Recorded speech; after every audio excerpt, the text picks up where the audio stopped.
Today's challenge is on shutter speed. So shutter speed is the amount of time that your shutter is open to allow light into your camera. So essentially I think about it as like a curtain.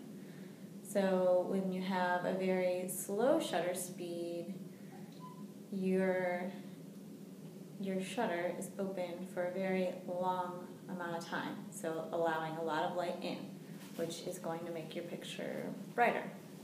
My cat likes to make an appearance. For a very fast shutter speed, your shutter is open for a very short amount of time. So it's, some shutter speeds are so fast you wouldn't even be able to see it if you were peering into your camera.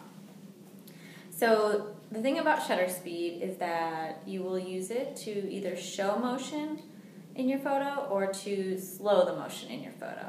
So if you are thinking about taking a picture of your child who is running, and your thought is you really want to show them frozen in motion, you want to show their leg kind of running, you're going to use a very fast shutter speed to capture that image.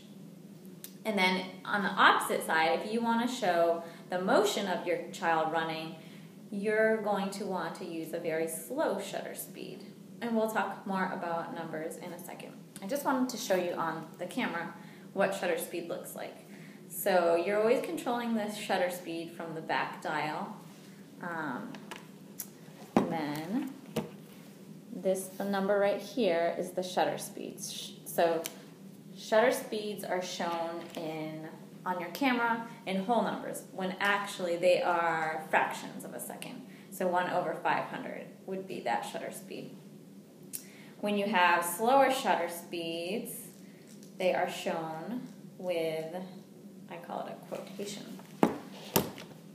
See that? 1.6, that's 1.6 seconds for a shutter speed. That's a very, very long shutter speed. And that would require a tripod. You won't be able to hold your camera without getting a very blurry image if you're using that shutter speed, because your shutter is open for a very long time in camera talk. So the general rule for shutter speed is that your shutter speed should match or be higher than your focal length. So my focal length on there is 35 millimeter.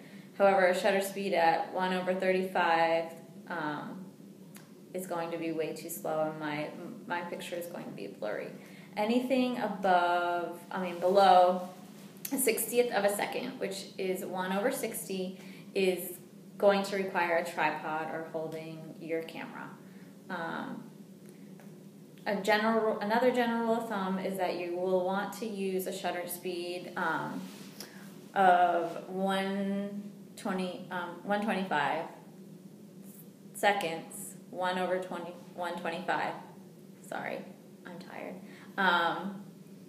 For capturing children.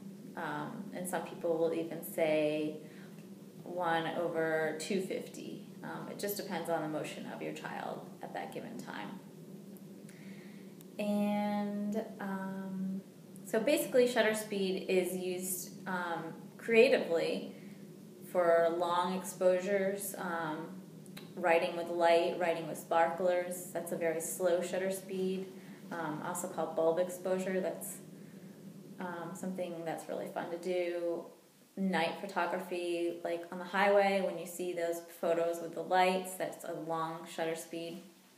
Water rippling from a waterfall, that's a very slow shutter speed. And that is really all that shutter speed is. It's just knowing what shutter speed to choose for your image based on the motion, and go from there. So if you have any questions about shutter speed or the challenge, please feel free to post it on Facebook or to email me, or that's it. Find me on Twitter. Say bye, kitty. Bye-bye.